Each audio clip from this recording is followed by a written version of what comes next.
안녕하세요. 감각은 없고 취향은 있는 채널입니다. 첫 영상 이후에 구독자가 자그마치 17배로 증가했습니다. 아직 주변에 이야기도 안 했기 때문에 온전히 여러분들이 도와주신 덕분입니다. 본업을 그만두고 유튜브에 전념해야 되나 고민을 많이 했는데 일단은 병행하기로 결정했습니다. 감사합니다. 오늘 소개할 가구는 클래식한 제품인 만큼 1971년작인 007 다이아몬드는 영원히 에서도 등장하는데요.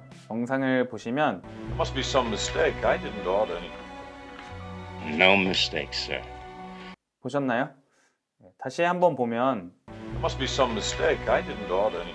네, 바로 이 장면에 있는 테이블입니다. 인테리어에 조금 관심이 있으신 분들이라면 B라인의 보비 트롤리는 익숙하실 텐데요. 오늘 소개할 가구는 같은 브랜드인 B라인의 커피 테이블입니다. 제품의 디자인 역사, 제품의 특징, 실제 사용한 후기, 가격과 구매 방법, 그리고 대안들까지 차례로 이야기해 보겠습니다.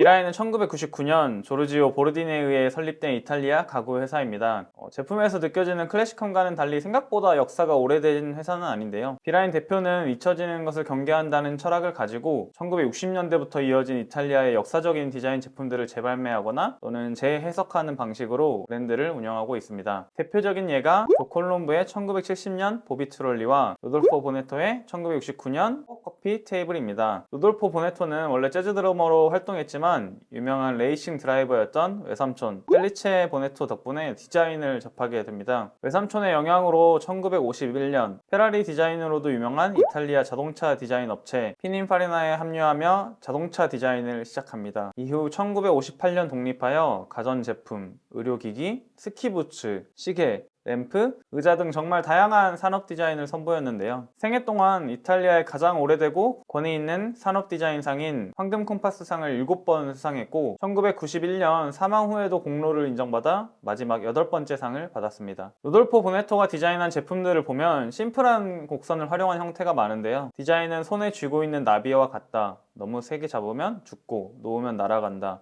디터람스와도 조금 닮은 듯한 이 철학이 그의 작품들에도 반영이 되어 있는 것 같습니다.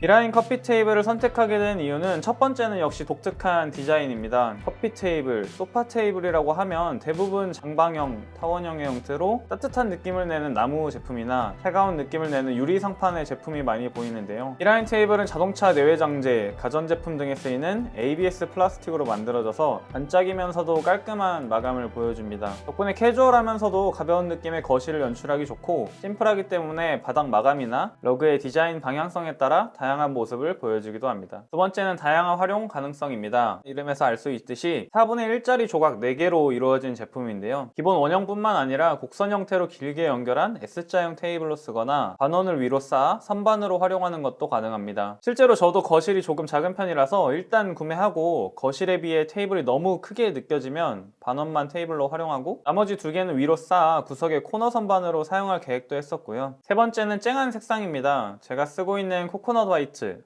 하얀색, 또 가장 유명하다고 생각되는 허니, 약간 머스타드색, 그리고 21년에 출시한 차분한 느낌의 큐민색 등이 있습니다. 모두 인테리어적으로 포인트를 줄 수도 있고 다양한 색상으로 조화롭게 꾸밀 수 있다고 생각됩니다.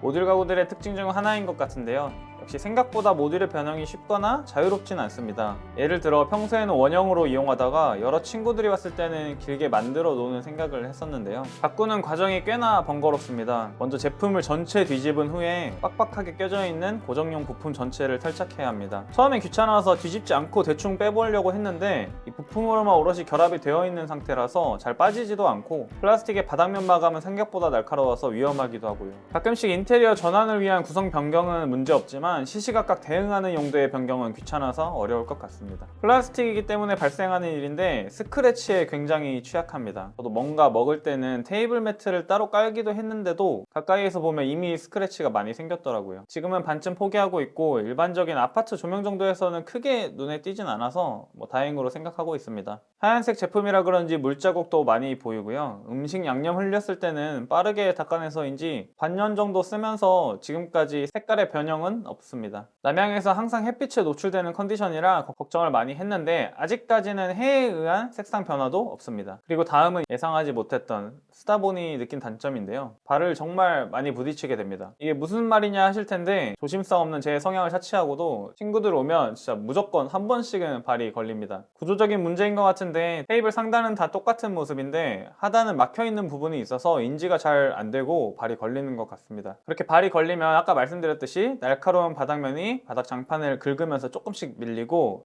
신경이 쓰입니다. 실제로 마룻바닥에 상처가 나기도 하고요. 걸리면 발도 아픕니다. 이제 이게 사람에서 끝나면 다행인데 문제는 로봇 청소기까지 이어집니다. 일단 테이블 안쪽으로 들어가서 청소를 하고 밖으로 나오면서는 센서가 인식하지 못하는 사각지대의 칸막이에 걸리면서 몇 번을 부딪히고 테이블이 움직이기도 합니다. 실제로 심할 때는 테이블이 15cm 정도는 움직였고요. 바닥면과 마찰을 높이는 러그를 깐다든지 하면 해결될 것 같긴 합니다. 제 건 24년식 삼성 로봇 청소기 기준이고 더 좋은 로봇 청소기는 문제 없을 수도 있을 것 같습니다. 티나 과자를 포함해서 또 가벼운 식사까지도 생각을 해서 구매했는데요. 보시는 것처럼 가운데에 구멍이 뚫려 있어서 2명분의 식사를 준비할 때 메인 음식 김치라도 조금 놓으면 자리가 좀 부족하고 가운데에 빠지게 되면서 굉장히 애매합니다. 그래서 사실상 거의 커피나 핑거푸드 정도가 가능한 소파 테이블이라고 봐주시면 될 것 같습니다. 또 세로로 쌓기 위한 용도로 홈이 이렇게 파져 있는데요. 이 홈에 먼지가 끼면 닦아내기가 조금 귀찮고 어렵습니다. 청소나 위생에 예민하신 분들은 참고하시면 좋을 것 같습니다.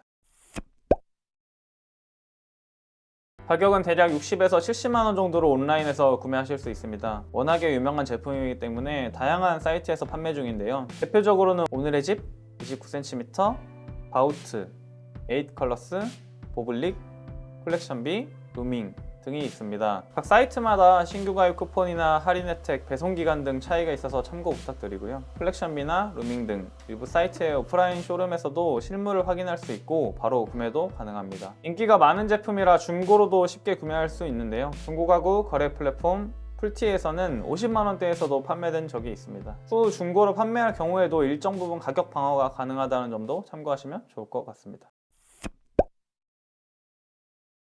거실의 분위기에 가장 큰 역할을 하는 아이템이라고 생각하고 정말 고민을 많이 했는데요. B라인 테이블을 사기까지 관심 있었던 커피 테이블을 가볍게 소개해드리고자 합니다. 첫 번째 제품은 카레클린트의 JC902 테이블입니다. 저는 항상 약간 작게라도 한 요소만큼은 독특한 제품을 좋아하는데요. 그런 의미에서 카레클린트의 JC902 테이블은 나무, 스틸, 유리 이 세 가지 요소가 조화롭게 구성되어 있고 유리 상판을 통해 구조가 그대로 드러나는 디자인이 매력적입니다. 빨간색 스틸 구조체가 드러난다는 점에서 약간 퐁피두 센터나 더현대 서울이 떠오르기도 하고요. 특히 단색의 바닥 마감과 함께 두면 포인트가 되면서 정말 예쁜 것 같습니다. 두 번째 제품은 빌드웰러의 커피 테이블입니다. 타원형 아크릴 상판과 트러스 구조의 스틸 프레임으로 이루어져 있습니다. 특히 다양한 색상의 아크릴 상판을 선택할 수 있어서 개성 있는 연출이 가능합니다. 세 번째 제품은 헤이의 슬릿 테이블입니다. 이름 그대로 얇은 메탈판을 접어 만든 형태의 테이블인데요. 종이접기에서 영감을 받았다고 합니다. 재료가 한 가지 단일 소재로 또 심플한 형태로 이루어져 있어서 모던한 분위기를 연출하기 좋습니다. 공간을 해치지 않으면서도 미니멀한 오브제 역할까지 할 수 있는 제품이라고 생각됩니다. 네 번째 제품은 플라츠의 칸타 테이블입니다. 그렇게 유명한 브랜드나 제품은 아닌 것 같은데요. 아직까지는. 처음 봤을 때 제가 알고 있던 상판과 프레임의 비율에서 벗어난 엄청나게 두꺼운 하부의 스틸 프레임이 창의적으로 느껴져서 매력적이었습니다. 아직 대중적인 제품은 아니라서 구매하시면 굉장히 희소성이 있는 또 유니크한 아이템이 될 수 있지 않을까 싶습니다. 사출성형 플라스틱일 뿐인데 너무 비싼 건 아닐까 저도 고민했었는데요. 그럼에도 이탈리아를 대표하는 클래식하고 아이코닉한 테이블이라는 점에서 구매하게 되었습니다. 단순한 커피 테이블이라기보다는 코너 선반이나 책장 등 다양한 방식으로 활용할 수 있는 점도 매력적인데요. 다만 앞서 말씀드렸던 플라스틱이 가지는 단점들을 감안 가능하신 분들에게는 좋은 선택이 될 거라고 생각합니다. 오늘 리뷰는 여기까지고요. 다음에도 역시 제 취향으로 구매한 또 다른 가구를 소개해드리도록 하겠습니다. 구독해주신 여러분들 정말 감사드리고 혹시 처음 오신 분들이라면 또 다른 영상들도 준비하고 있으니까 잘 지켜봐 주시면 좋을 것 같습니다. 감사합니다.